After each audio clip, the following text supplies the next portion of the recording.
रमैया को उसी गांव में खुद का एक खेत होता था।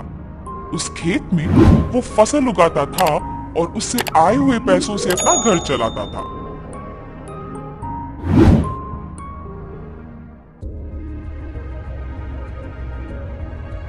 हमेशा की तरह इस साल भी फसल तो मैंने उगा दिया। अब गर्मी की मौसम शुरू होने वाली है, जल्द ही तरबूज के बीज डालने पड़ेंगे। ऐसे सोचकर तरबूज के बीज लेके अपने खेत की ओर जाता है।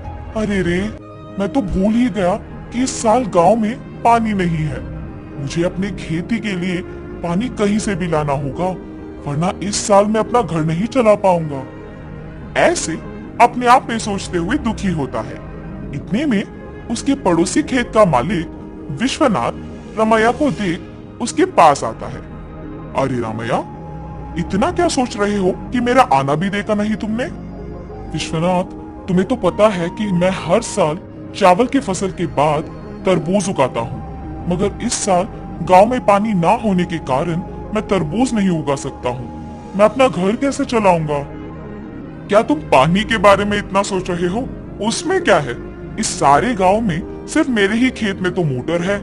मेरे मोटर का उपयोग करके तुम हमेशा की तरह अपने खेत में तरबूज उगाओ। मैं तुम्हारा एहसान कभी नहीं भूल सकता हूँ। ऐसे कहकर उसके खेत में मौजूद मोटर की सहायता से पानी का उपयोग करके तरबूज उगाता है। कुछ ही महीनों में उसके खेत में तरबूज अच्छे उगते देख बहुत खुश होता है। हर साल से ज्यादा तो इस साल तरबूज उगे हैं, इनको बेचूंगा तो बहुत सारे पैसे मिलेंगे। ऐसे सोचकर सारे तरबूजों को बेचने दुकान जाता है। वहाँ दुकानदार तरबूजों को लेके पैसे देता है। ये सब उसी दुकान के पास मौजूद विश्वनाथ देखता है। रमैया को तरबूज के फसल उगा के बहुत सारे पैसे मिले हैं। मेरे पानी देने के वजह से ही ये उसके लिए मुमकिन हुआ है, इसीलिए आए हुए पैसों में आधा हिस्सा मुझे मिलना चाहिए। इसके बारे में मुझे रमैया से पूछना होगा। रमैया, मेरे पानी देने के वजह से ही तो तुम इतने तरबूजों को उगा सके हो। हाँ, आपने सच ही कहा है। उस दिन आपने अगर पानी नहीं दिया होता तो आज मेरे हाथों में पैसे नहीं होते। अगर मैं तुम्हें पानी नहीं देता तो तुम्हारे पास आज पैसे नहीं होते ना। मतलब तुम्हारे हाथ में जो पैसे हैं उसमें आधा हिस्सा मुझे मिलना चाहिए ना। ठीक है जी, आपको सिर्फ इन पैसों में आधा हिस्सा चाहिए ना। लीजिए, आप ही की वजह से तो ये मेरे पास आए हैं। ऐसे खुशी से पैसे देता है। मैंने सोचा कि तुम पैसे नहीं दोगे, लेकिन तुमने मेरा एहसान वाकई चुका दिया। मेरे पूछने पर बिना सोचे तुमने पैसे बस दे दिया। तुम अगर ऐसे ही रहोगे तो तुम्हारी अच्छाई ही तुम्हें नष्ट कर देगी। ऐसे कहकर पैसे लेके वहां से चले जाता है। अब मेरे पास कुछ ही पैसे बचे हैं, इनके साथ मुझे कोई व्यापार शुरू करना होगा, मगर कौन सा? ऐसे सोचते रहता है। इतने में ही बगल में उसे एक आदमी कटे हुए तरबूज एक बंडी पे बेचते हुए नजर आता है। प्यास लग रहा है, एक तरबूज का टुकड़ा खाऊंगा। उस तरबूज वाले के पास जाता है और पूछता है, बाबू, एक तरबूज का टुकड़ा मिलेगा? जी हाँ। एक तरबूज का टुकड़ा कितने का है? सिर्फ 5 रुपए है जी। एक तरबूज का टुकड़ा 5 रुपए का है? एक पूरा तरबूज तो बहुत कम पैसों में मिल जाएगा। मैं मेरे पास के सारे पैसों से तरबूज खरीदूंगा और उन्हें ऐसे टुकड़े बना के बेचूंगा। ऐसे मुझे बहुत पैसे मिलेंगे। तुरंत उसको पैसे देके उसके पास के सारे तरबूज लेके जाता है। उन तरबूजों को एक बंडी के ऊपर रख के उन्हें अच्छे टुकड़ों में काट के बेचने लगता है। ऐसे उसका व्यापार बहुत अच्छा चलता है। हर रोज की तरह एक दिन वो जब तरबूज बेच रहा था। आप सबको पता है कि इस गांव में कुछ दिनों से चोरी हो रही है। जो भी इन चोरों को पकड़ के जमींदार जी के हवाले करेगा, उनको जमींदार जी अभिनंदन करके तोहफा देंगे। उस विज्ञापन को रमैया सुनता है।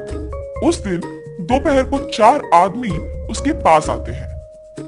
बाबू, हमें 4 तरबूज के टुकड़े दो ना। बाबू, आपको इस गांव में मैं कभी नहीं देखा। गांव में नए आए हो क्या? हाँ जी। किसके घर में रह रहे हो बाबू? पास में जान पहचान के लोग हैं तो उन्हीं के घर में है। इतने में रमैया को सुबह का विज्ञापन याद आता है। वो लोग भी हिचकिचाते हुए उसको पैसे देके जल्दबाजी में वहां से निकल जाते हैं। मुझे इन लोगों को देख के लग रहा है कि यही वो चोर हो सकते हैं। इनका पीछा करूंगा तो सच पता चल जाएगा, मेरा शक भी चला जाएगा। ये फैसला करके उनका पीछा करता है। उन लोगों को एक घर में घुसते हुए देखता है। खिड़की में से उन लोगों को देखते रहता है। हम लोगों पे शक आए इससे पहले हमें जमींदार के घर में चोरी करके इस गांव से बाहर निकलना होगा। मेरे सोच के अनुसार ये लोग तो चोर ही निकले हैं। तुरंत मुझे ये जमींदार को बताना होगा, वरना आज जो चोरी होगा उसका कारण तो मैं ही बन जाऊंगा। तुरंत वो वहां से जमींदार के पास जाता है। जमींदार साहब, जमींदार साहब। अरे क्या हुआ रामैया, यहाँ आए हो? इस गांव में हो रही चोरियों के पीछे जो लोग हैं वो मुझे पता है, यही बताने आपके पास आया हूँ मैं। इतना ही नहीं, मैं उन्हें ये कहते हुए सुना कि वो आज आपके घर में चोरी करने वाले हैं, इसीलिए तुरंत आपके पास आया हूँ। ऐसे सब कुछ जमींदार को बताता है। क्या तुम्हें पता है कि वो लोग कहाँ हैं? जी साहब, पता है। सेवकों, तुम लोग अब रामैया के साथ जाके उन चोरों को पकड़ के मेरे पास लाओ। जी प्रभु। जमींदार के आज्ञा के अनुसार सेवक उन चोरों के घर जाके उनको पकड़ के जमींदार के पास लेके आते हैं। उन चोरों को पकड़ने के लिए गांव वालों के सामने रमैया का अभिनंदन किया जाता है और जमींदार उनके वचन के अनुसार उनके जायदाद में एक हिस्सा उसको देते हैं। तुम्हारे अच्छाई की वजह से ही तुम उनके जायदाद में एक हिस्सा पाए हो।